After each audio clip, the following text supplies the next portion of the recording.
Hello students, I hope you all are doing well. So today we are going to learn about the difference between permutation and combination. So let's begin from our first topic which is permutation. तो permutation का एक simple सा meaning होता है arrangement.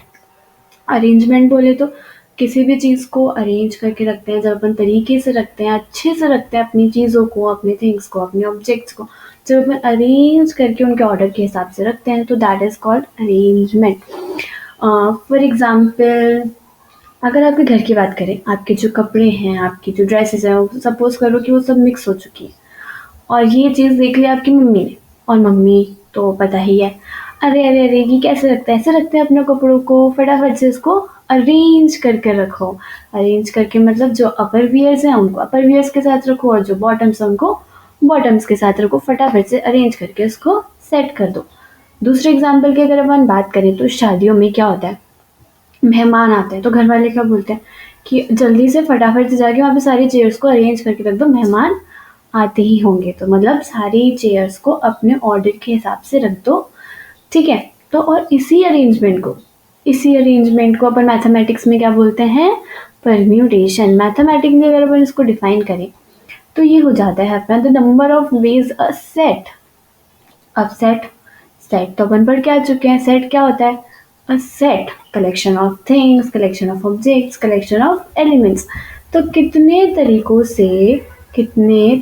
से एक set जो है वो अरेंज हो सकता है, या फिर अपन कहें कि the number of veg things can be arrange, या फिर कितने तरीकों से थिंग जो है वो अरेंज्ड हो सकती है, ठीक है। ये तो होता है अपना परम्यूटेशन मैथमेटिकली, मतलब अरेंजमेंट। एक इम्पॉर्टेंट बात परम्यूटेशन की, the order of the data matters.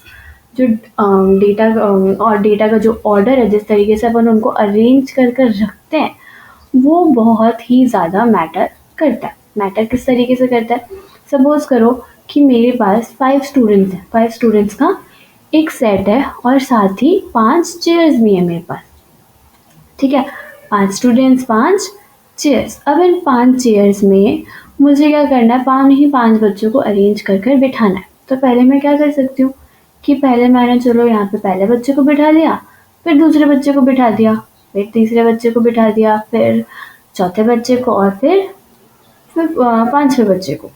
या मैंने पहले तीसरे बच्चे को बिठा दिया, फिर चौथे बच्चे को बिठा दिया, फिर पहले बच्चे को बिठा दिया, फिर दूसरे को बिठाया, और फिर लास्ट में 5 बिठा देता। तो एक, अब जब भी मैं एक नई अरेंजमेंट बताती हूँ तो मुझे एक डेटा का नया ही ऑर्डर देखने को मिलता है।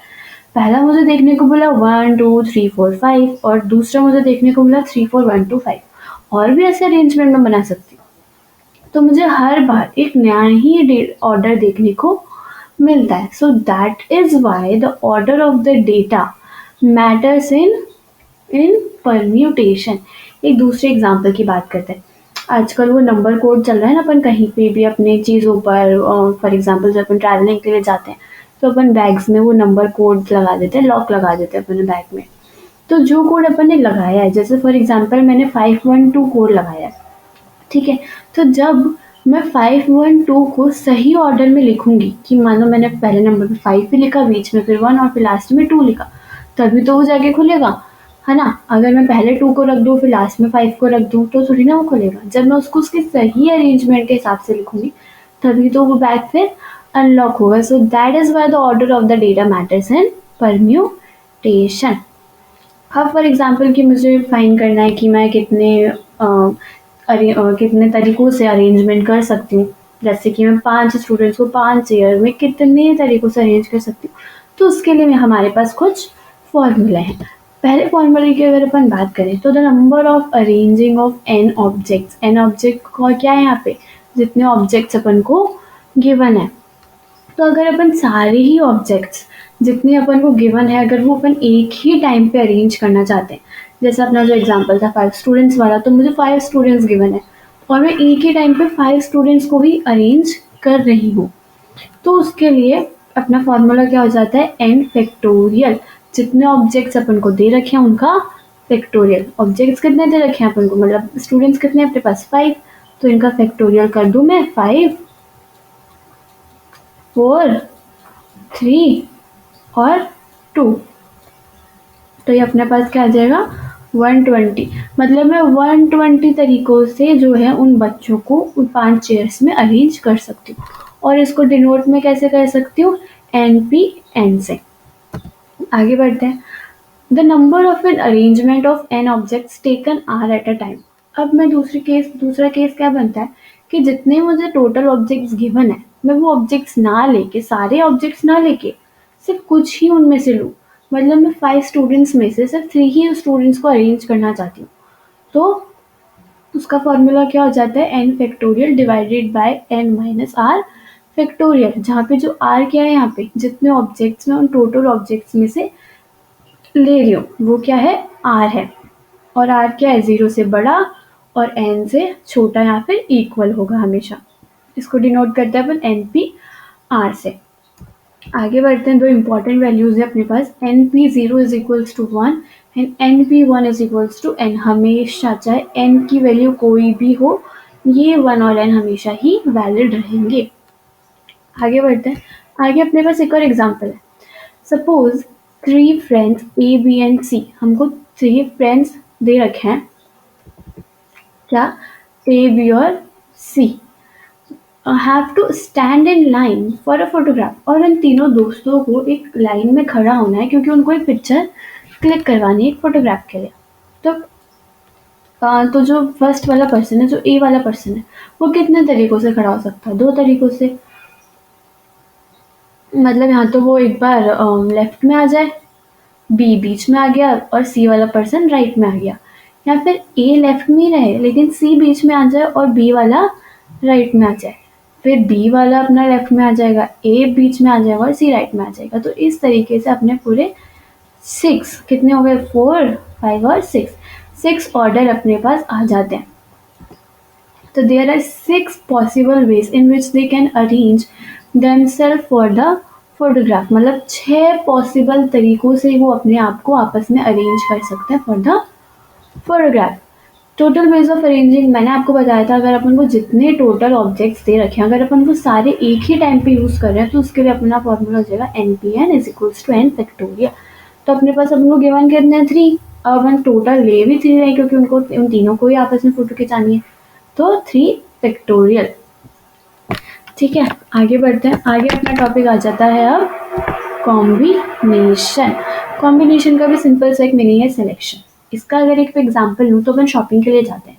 शॉपिंग पे अपने पास बहुत सारी चॉइसेस होती हैं कि उधर ड्रेसेस हैं, फुटवेयर्स हैं, मेकअप्स, बहुत सारे ऑप्शंस होते हैं। बट अपन चूज क्या करते हैं, अपन सेलेक्ट क्या करते हैं, जो अपन को पसंद आता है वही तो अपन सेलेक्ट करते हैं। So this process is called selection and this selection is called combination in mathematics. Define करें तो a way of selecting items from a group of items. इसमें का इसकी भी एक इम्पॉर्टेंट बात कि यहाँ पे जो डेटा का जो ऑर्डर है वो बिल्कुल मैटर नहीं करता। जैसे अपना 5 स्टूडेंट्स वाला जो एग्जाम्पल था, अगर उन 5 में से मुझे अरेंज करना था यहाँ पे 5 सीटों पे, अगर अब चलो मानो मैंने इन 5 में से पहले मैंने थर्ड बच्चे को चूज कर लिया, फिर मैंने फर्स्ट को कर लिया, फिर मैंने सेकंड को कर लिया, फिर मैंने फिफ्थ को कर लिया और फिर मैंने फोर्थ को कर लिया। या फिर मैं पहले सेकंड को कर लेती हूँ, फिर 4 को कर लेती हूँ, फिर 3 को कर लेती हूँ, फिर 5 को कर लेती हूँ, फिर 1 को कर लेती हूँ। अगर अपन 3 की बात करें तो 3 को अगर मैं फर्स्ट टाइम पे ही चूज कर रही हूँ या फिर मैंने 3 को थर्ड टाइम पे चूज किया, चूज तो मैंने उसको फिर भी किया ना, सेलेक्ट तो मैंने उसको फिर भी किया। अब चाहे वो फर्स्ट टाइम पे हो जाए या थर्ड टाइम पे हो जाए, सेलेक्ट तो मैंने उसको फिर भी किया। अब ऑर्डर चाहे 3 1 2 5 4 हो या 2 4 3 5 1 हो, सेलेक्ट तो पांचों बच्चे ही हो रहे ना। So that is why the order of the data doesn't matters in combination. इसके भी कुछ अपन फाइंड कर सकते हैं कि मैं किन मतलब चीज़ों को कितने तरीकों से सेलेक्ट कर सकती हूँ। तो जैसे अपन ने परम्यूटेशन में बोला था कि जितनी ऑब्जेक्ट्स अपन को गिवन है उतनी ही अगर अपन ले लें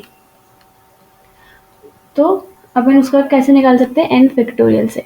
लेकिन यहाँ पे क्या हो जाता है, उसकी वैल्यू 1 पड़ जाती है। अगर मैं सारे ही ऑब्जेक्ट्स ले लूँ, एक ही टाइम पे सब कुछ सेलेक्ट कर लूँ, कुछ सेलेक्ट नहीं करूँ, सारे ही सेलेक्ट कर लूँ, तो मेरी वैल्यू क्या हो जाएगी 1। मतलब सिर्फ एक ही तरीकों से मैं सबको सेलेक्ट कर सकती हूँ। दूसरा केस अपने पास ये बनेगा, a combination is the choice of r things from a set of n things. लेकिन अगर मुझे सब कुछ नहीं चाहिए, सारी चीज़ें नहीं चाहिए, सिर्फ कुछ ही चीज़ें उसमें से चाहिए, तो मैं कैसे कर सकती हूँ, n factorial divided by r factorial bracket में एन माइनस आर का फैक्टोरियल। इसकी भी कुछ इंपॉर्टेंट वैल्यूज है, जैसे कि n C zero is equals to one and n C one is equals to n. अब इसके अपन एक एग्जाम्पल की बात करते हैं। What is the number of ways that a cricket team of 11 players can be made out of 15 players. मतलब मुझे 15 प्लेयर्स दिए हुए हैं, अब उसमें से मुझे 11 प्लेयर्स को जो है सेलेक्ट करना है और एक क्रिकेट टीम बनानी है। ठीक है, तो मैं कितने तरीकों से मैं उन 15 प्लेयर में से 11 प्लेयर्स को सेलेक्ट कर सकती हूँ।